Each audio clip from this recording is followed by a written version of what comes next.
All right. I'm Ian. I'm Ryan.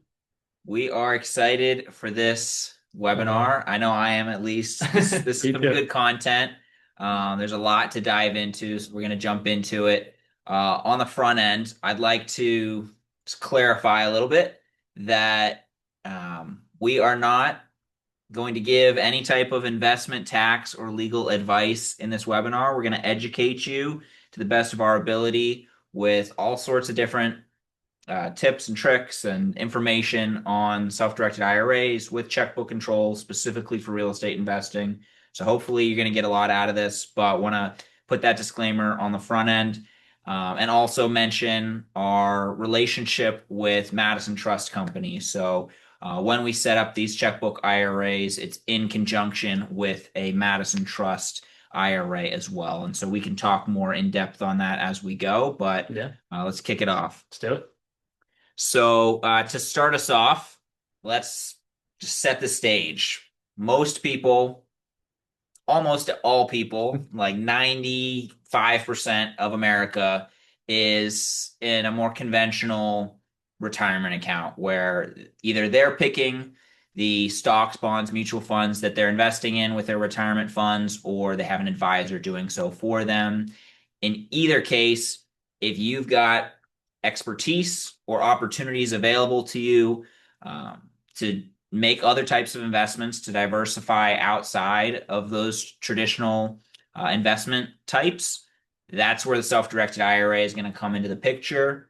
And that's where we're going to come into the picture as well. And so the checkbook IRA structure is the most flexible way to diversify. It's not always necessary, and we can talk about when it may not be necessary as well. Yeah. But it's the most powerful option out there for investing in a self-directed IRA. I'll put it that way. So yeah, let's start simple here. So what is a checkbook IRA? So it's basically a type of self-directed IRA that owns a specialized LLC or a trust. So we set up, IRA LLCs and IRA trusts for our clients. So we'll explain more about the differences later on. But basically, with the LLC or the trust, there's a dedicated business checking account that is opened in the name of the entity. And then ultimately your retirement funds are held in that account. You're able to, make the transactions. You're the non-compensated manager. So you're able to, write a check out, send a wire when an investment does come up, whether it's real estate, cryptocurrency, uh, precious metals, etc. So just having that, oversight and control more than you would with a standard self-directed IRA. Right. And so the three C's of checkbook control, cost efficiency, and choice. So first off, the control component of it. If you're not aware already, with a standard self-directed IRA, which is letting you diversify into alternative investments beyond the traditional options out there, uh, you're able to make a lot of these types of investments, but there's more oversight, more requirements, more not regulations necessarily, but like more red tape, we'll Right. say. Yeah. So in other words, you have to submit documentation to the custodian. They need to review it. They need to approve it internally from their side. And so it's taking up some time. But also there are certain types of investments that just aren't administratively feasible from a custodian standpoint where they would be through a checkbook control plan. Just to Right. give a quick example, international real estate is a lot more Yeah. feasible through the checkbook control model than it would ever be in a custodial account. So you have more control. It also is more cost effective and cost efficient in that you don't need to use the custodian services as much. And so they're not going to charge you as many fees to hold that account, to process the account in terms of transaction fees. And if you have multiple different investments, they're not going to charge you more fees for holding these different investments. It's all just under the one LLC or trust that you're the manager of. You're in control of it. Right. And then ultimately choice. You're choosing. You could work with an advisor or you can make these decisions yourself. A lot of times what we see is, like I had mentioned briefly earlier, either you have the experience to invest in real estate and the expertise.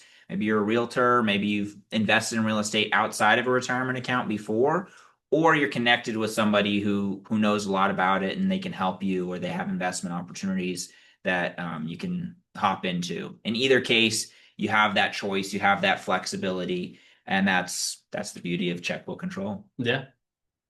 And I'll say, real estate is the biggest reason why most clients will go with the checkbook control, IRA style.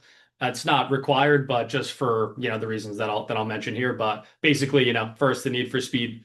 So real estate transactions, whether it's, earnest money at the start, rapid closings, even if it's like tax liens or tax deeds where you need to, give money that day, to auction and securing those deals, generally needs to be timely. Whereas with a custodian, there's processing times, anywhere from like 3 to 4 business days. Whereas with the checkbook IRA, it's pretty much immediate. Right. So yeah, so just like I said there. But investment management, you basically control the property expenses. So repairs, utilities, maintenance, you can write a check, send a wire, do a bank transfer, whatever it is to pay a contractor day of, because obviously, they want their money now. Then from there, yeah, basically same way to, as you mentioned before with the stock market, most people start in the stock market, but it is a way to hedge against the volatility and inflation and diversifying your portfolio, with something that's tangible rather than, maybe stocks, bonds that you're not as specialized in. And, tax advantages, all the rental income, capital gains, and the investment profits grow tax deferred in the case of a traditional IRA, or the opposite, tax free in a Roth IRA. So whether it's purchasing the property or selling the property, as long as all the proceeds go back into the IRA, then there's no tax implications. Exactly. And so to give some clarity between just a standard self-directed IRA and a checkbook control IRA, let's look at a few different pieces here, a few different examples. So let's say that you need to make and put down earnest money on a property that you've got an accepted offer on. If you can make this investment, you can do this all through a custodial account, just through a standard self-directed IRA, but it's going to take a little bit of time because, like I mentioned earlier, you're going to need to submit documentation. It's going to need to be reviewed and ultimately processed to get the funds where they need to go. So it normally would take a few days to do all of that. And sure, there are ways to expedite that, pay extra for it, but why do that if you don't need to, right? You can take away that burden, take away the hassle, and use checkbook control to write a check yourself or send a wire where it needs to go from the LLC or trust's bank account. Similar situation with a repair. You need money immediately, usually to pay that contractor. Sometimes they'll let you get away with putting it on hold. If it's like a huge company, maybe they'll allow you to just invoice them or something, but usually they're going to want to get paid right when they're doing the work. And so they're not going to do the work if you won't do it. And especially in the case of like a plumbing issue and it's a rental property and you need somebody out there right away, you're going to run into hurdles with timing if you don't have it in the checkbook IRA. Again, it can be done if you can get an invoice and they'll work with you. You can do it through a standard account, but just unnecessary hurdles to be jumping through and to deal with yourself. And then lastly on here, closing. When you get to closing and you need to send the funds in, you're able to just wire them to escrow and get it done from the checking account, as opposed to submitting additional documentation as well as an authorization form to wait a few days before funds will get to the closing table. So as you can see, it can be done either way.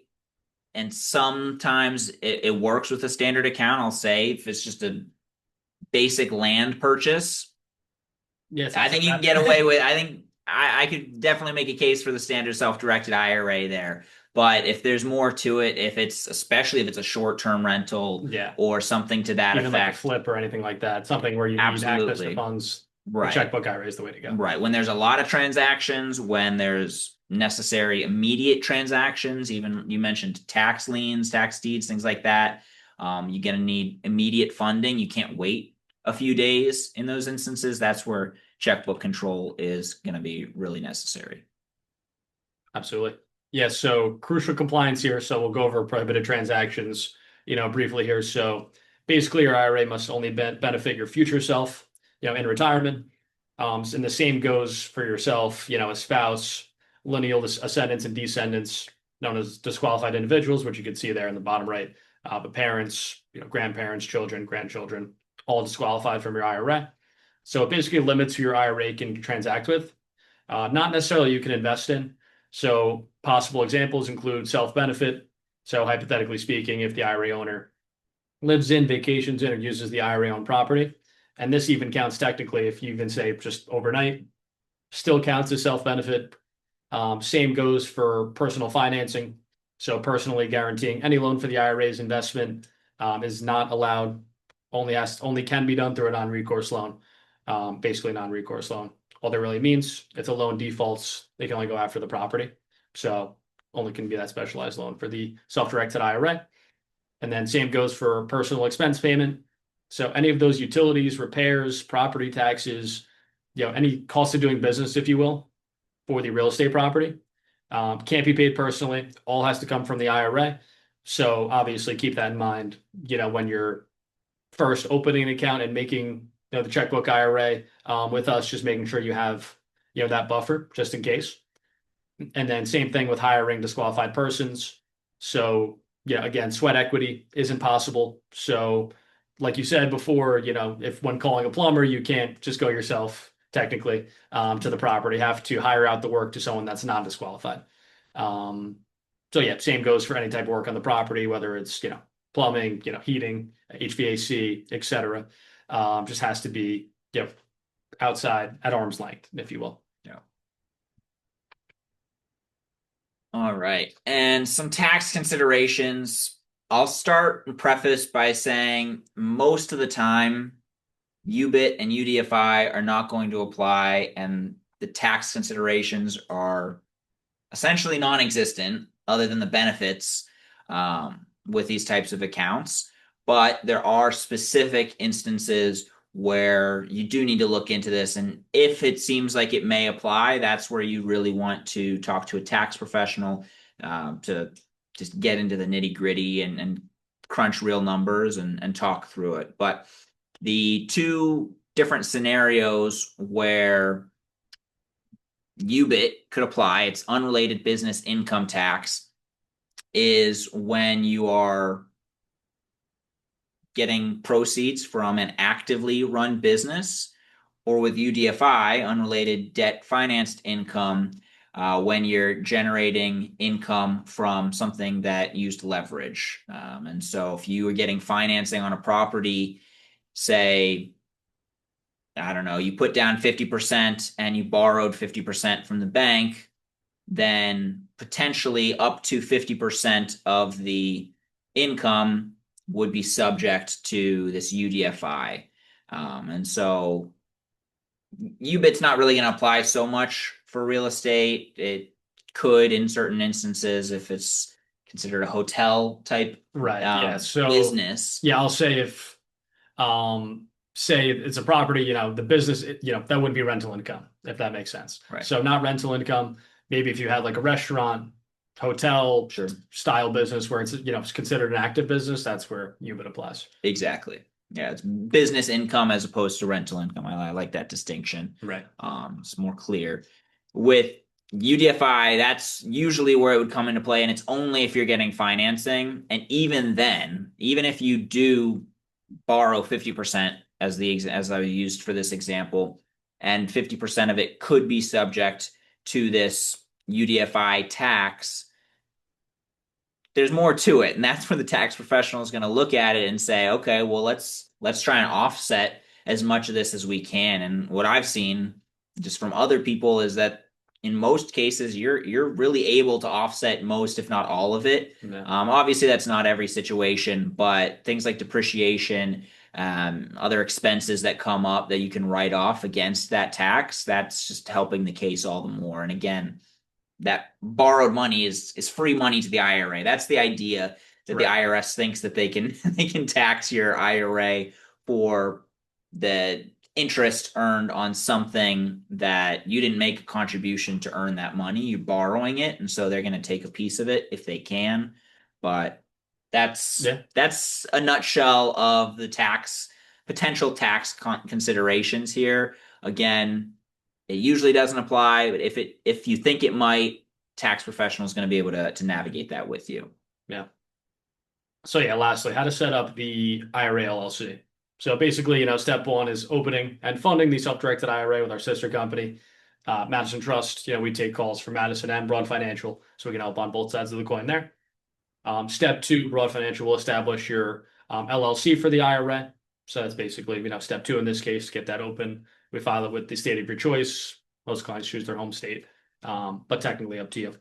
And then from there, opening the LLC bank account and funding with Titan Bank, and that's our preferred checkbook control banking provider.